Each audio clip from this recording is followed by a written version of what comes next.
Although the idea of the book might be seen as quite simple, measuring what is versus what we think it is, it raises a lot of questions regarding the way we interpret information and the way we act upon that information. And you are opening the book, actually it's in the introductory chapter, on a very, very simple perception, visual one, and then we move on to the more subtle ones. The visual perception of the Great Wall of China, which has the great word in its name, and if it's visible from space or not. And one of the hypotheses you have is that actually we want to believe, or some people want to believe, that it's visible from space. And I was wondering, what's the benefit for us in holding such a belief? Oh, great question. So you're absolutely right that it's a really simple concept. You look at what people think is reality, you compare that with the actual, and the difference tells you much more about how we think than you'd expect. Very simple concept, but actually a lot of depth to it. And the Great Wall of China question, which is, it just asks people, do you think that the Great Wall of China can be seen from outer space with the naked eye, actually opens up a lot of explanations for how we think about things. And because the answer is it can't be seen from outer space, but when you ask people in surveys around the world, around half of people think it is visible from outer space. Time and time again. So it's kind of stuck with us. And there's lots of explanations for that. That it's just fast thinking, that it's a trivial question, so you don't really think about it very much. You'll have seen it somewhere and it's stuck in your brain, and you've seen nothing that really contradicts it, so it just sticks with you. But there is more to it than that. There is an emotional aspect to it, where it's an interesting, vivid fact that attracts us. We're attracted to those vivid stories, things that are unusual, and things that make us feel something about ourselves. And there is something very compelling about the idea that humans can build something that's visible from that far away, that astronauts, aliens even, could see our handiwork from outer space. So we're more attached to it than we think, and that kind of sets up one of the key themes of the books, that our perception of reality are driven by our emotions much more than we would think. We sometimes like to think of ourselves as very rational, considered humans, where we're thinking these things through, we're very fact-based, evidence-based. But it's not true. Our emotions and our perceptions of reality interact all the time, and that has big implications for politics, for how we live in society, but obviously for business, marketing, brand as well. That sense of emotional connection, how that drives how we see things, is vital to understand. That actually adds a nuance to the black and white split, that system 1 is purely emotional and system 2 is purely rational. It adds a more nuanced touch to that. And I think we're seeing that a lot in the thinking in social psychology and behavioral economics, behavioral science, is that fast and slow thinking, system 1, system 2, very useful concept to get us to a more considered understanding of the different types of reactions that humans have, but not the entire truth of it. It's kind of the idea that you have one block over here and one block over here, and they don't talk to each other, is not how the human brain works. We're in constant interplay between the rational and the emotional, the fast and the slow. It kind of works in a much more integrated, complicated pattern than thinking you can either be one or the other. And that has big implications, I think, for communications. I think in the distant past, it seemed that you would just tell people the features of a product, or tell them your policies and your commitments if you're a politician, and then let people decide. That's kind of the model. Then we grew into knowing that emotion and narrative are really important in how people react, more important in how people react. And the pendulum has kind of swung away from facts, information, to emotion, and just engage people. And I would say it swung too far in the sense of it's all about emotion, all about narrative, not about the realities and the facts. And really, we've set up this false opposition that you can either have facts and information or you can have emotions. And that's not really how we work as humans. What we've got to do is combine the two.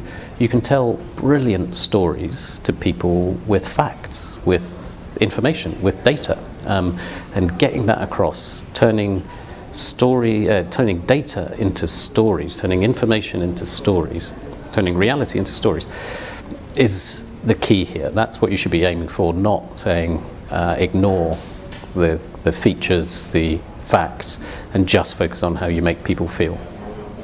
Should we aim to correct all these misperceptions, or do they have a good side? Do they respond to a need, or they have a function in society? Sure, it's a great question again. It's sort of the misperceptions, the causes of the misperceptions, a lot of them have really important human functions. So one of the misperceptions is called rosy retrospection, which means you look at the past more fondly. And there's been lots of great psychological studies that have shown when you ask people about their history, they literally forget the bad bits from their history. And that is good for our psychological health. We don't want to hold on to those bad bits too much. It's good to let things go. But what it means as a consequence for how we view the present and how we view the future is that we think the past is better than it was, so we think the present and the future are worse than they really are. And that has a bad side effect for things. So you've got a mix there of good at a human level of, yes, it's good that we don't remember everything and dwell on all of the bad, and they're bad from the point of view. So there's definitely benefits in the causes of the misperceptions themselves, the underlying reasons for them. There's human benefits to them. For me, the main benefit of misperceptions are what they reveal about how we think, and in particular what we're worried about. We know that when people are particularly worried about an issue, they tend to inflate the scale of it in their heads. So if you take examples from social issues, things like immigration levels, people inflate immigration levels, have very high guesses at immigration levels. In Romania, the average guess is that 23% of the population are immigrants, when it's only 1% in reality. So unjustified fear. Unjustified fear. But also what it does is reveal a concern in a much more direct way than asking people what they're worried about, or because it's less filtered. This is less thought through. It's just you ask people to estimate something. They are trying to, part of their response is trying to get the right answer. Part of their response is sending a message about what concerns them. Psychologists call it accuracy goals and directional goals. So they have a goal of sending a message, whether they're aware of it or not. And it's that slightly unconscious element to it that make them very useful, misperceptions very useful. I think that more broadly, none of the book and none of this data is about saying that people are stupid or that they should be perfectly informed about reality. It takes time to learn about realities, and if people are wrong about things, that's partly because they've been spending their time doing other things. It's a cost to inform yourself perfectly. So the aim is not to have perfectly informed citizens or consumers about everything, because that would be exhausting for people. Yeah. So impossible to know about everything. Exactly. So there is the fact that these misperceptions exist show that we're getting on with our other parts of our lives as well to some degree. So it's not all bad. Beyond the political and economical context of each of the countries that are investigated in your book, is there a cultural factor explaining the differences between some countries being more closer to reality than others? Yeah, so we, across all of the studies, we grouped together all the data and looked at overall, this was a big data set that Ipsos got together across 13 countries that were included in all of the studies. And worked out an index of who's most right and who's most wrong. And the top 2 worst countries were Italy. Italy was the worst by far, most wrong. Then the US. And the top 2 most accurate countries were Germany and Sweden. Sweden being the most accurate on all of these types of things. And it made us think, why is there such a difference between these countries? So we tried to, in the book, pull together all the evidence, all the explanations that we could find, things like education levels, the media environment, political environment, all of those types of things. And none of it particularly explained very much of the variation. There was only one index that was very highly related, which was a measure of how emotionally expressive a country is. And that's from a global study that looked at how, observationally, how often do people touch each other when they talk, or how loud are their voices, or how often do they laugh in conversation. And Italy scores very highly. Yes, exactly. Very highly. So does the US. Germany and Sweden, on the other hand, score very low on this. And this makes sense to me because a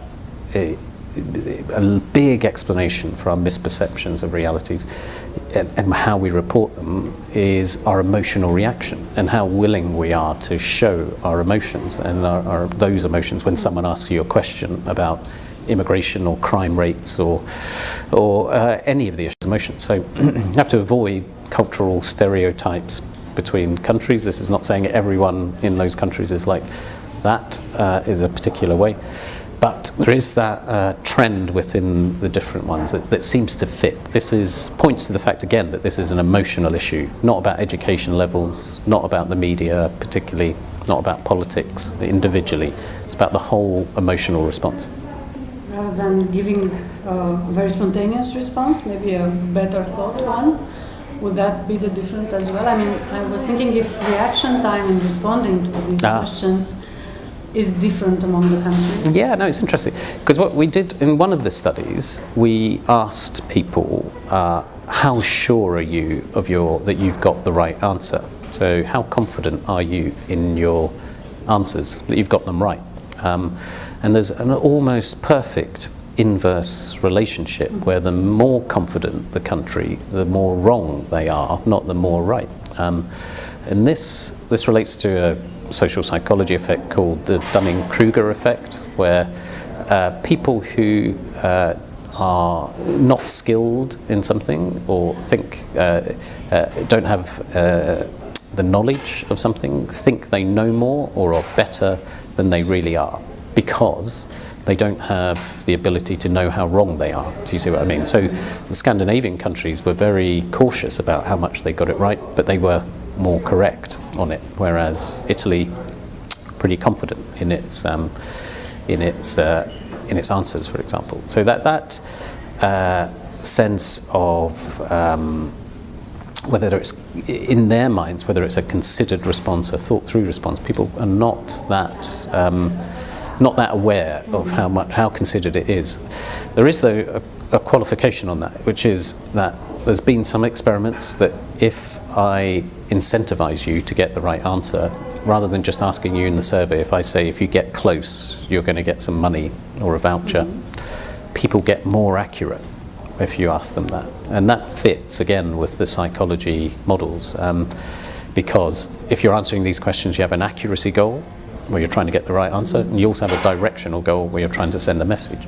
And what all that incentive does is up the accuracy goal, your focus on the accuracy goal, and deflate your focus on directional goal. Again, whether you're aware of it or not. So you can incentivize people, you can encourage more considered thinking, and that does tend to make people more accurate, and it does trigger that more considered response.